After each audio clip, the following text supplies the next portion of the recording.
I think it's safe to say that gaming is in kind of a weird spot right now, whether it be like console prices just getting crazy expensive over the last couple years with PS5, Series X, Switch 2, and now Steam Deck. Oh my god, Steam Deck. Not only are games getting more expensive, they're getting longer, which sounds like it's a good thing until you realize that games are getting so long to the point that they are impossible to play, at least in my opinion, without like fully committing 100%.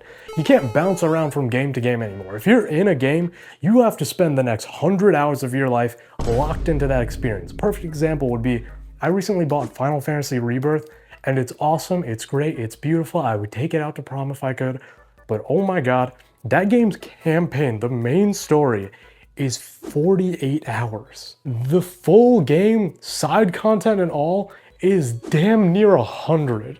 I don't have that time. I have college. I have some semblance of a job. I have barely a social life hanging on by a thread, but I have things to do. I can't put 100 hours into a game. That's crazy. That is loony bin sauce. That's not a phrase. Who the fuck says loony bin sauce? Anyway, because of that whole thing, I've just been yearning for a simpler, more cozy, relaxing, snuggly little security blanket of a game, or maybe a gaming console. I mean, you see the title of this video, you know what it is. I'm like really stretching. It's been like a minute and a half. I'm talking about the Wii today. Let's get this shit started. Wow, this is gonna be, I feel like a Disney Channel. I was gonna do it, but I felt like a Disney Channel kid. Fuck it, let's just do it. Let's get it started.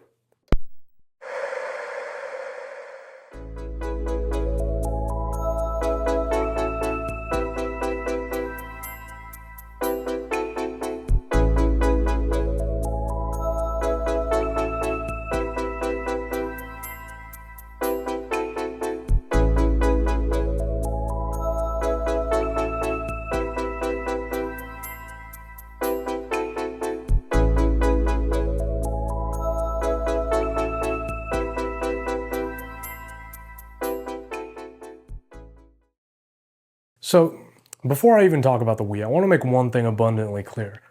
This is not a console I'm particularly nostalgic for. I was always in the periphery of the Wii. You know, all my cousins had it, a bunch of family friends had it. I don't know why I'm doing the backstroke right now, but I never owned a Wii until 2018, and I played it a little. You know, I was definitely having fun with it.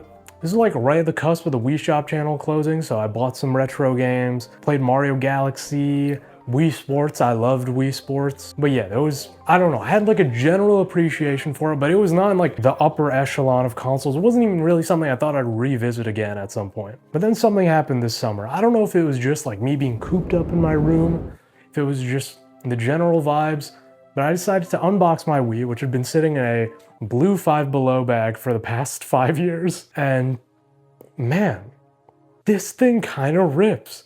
So to talk about why it rips, I'm going to split this video into 3 sections.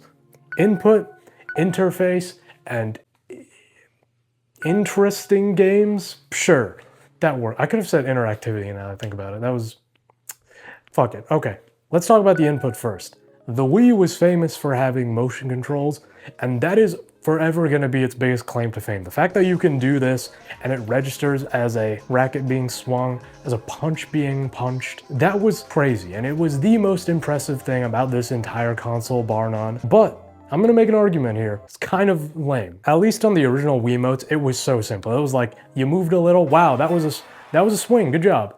Maybe it measured the speed at which you swung, but that was it. It was so rudimentary. And as a result, most Wii games were kind of middling. It was just like a flick and something happens. It wasn't really until Wii Motion Plus that this became a more viable motion control tool. But what has always been the Wii's biggest boon is the fact that you can point stuff and it'll move like a cursor. And God, I miss controlling things like this. It is so intuitive. It's so intuitive, literally anyone could do it, of just pointing at something, clicking it, and then having that be your input. I mean, here's something. For all the talk about like the Joy-Con 2s on the Switch 2s being mice, something I realized today is you should flip this over. It's just a mouse. You can use it like a mouse, it's got the button, and that's a not a viable way of using it, but it shows that they were thinking about this stuff way ahead of the curve. And what it does is it makes using the Wiimote at times the most intuitive thing I have ever used to control a video game interface. And that's made all the better by the fact that the interface is pure vibes. The fact that they were channels and not just applications, they were really making it feel like this all-in-one media center. The fact that you were able to play all these old retro games on, although I will say, there's one thing I don't fuck with the Wii's interface. It's such a niche specific menu, but it's when you play a game like an N64 game on Virtual Console, for example, that requires analog sticks and you don't have anything plugged into this. Because usually, like, nowadays a console would be like, oh, you need to plug in like Joy-Con 2s to play this game. This just said black screen, thin sans serif text. You will need the classic controller to play. If you don't have the classic controller, I'm gonna find you and I'm gonna kill your parents. Like, it was so odious, such a, it was all silent.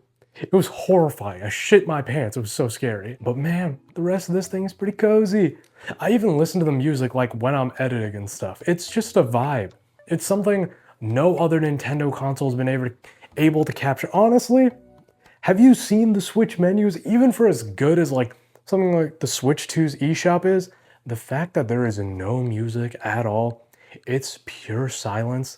The fact that everything is like so flat and lifeless and two-dimensional, and it doesn't have that tactile feel that the Wii's interface did. But none of that would mean anything if it wasn't for the games. The interesting games, as I have coined it. And man, the Wii's got a selection. I will say, I know that the Wii is not like the GameCube. It doesn't have everyone's favorites. It doesn't have your perfect Animal Crossing, Smash Bros. Like, it does feel like every Wii game came with that little asterisk of like, yeah, but this is on the Wii, so like it's gonna be a little different. But those differences are kind of important. I will say, before we even jump into it, this is something I noticed particularly when playing Mario Sunshine and Mario Galaxy back to back.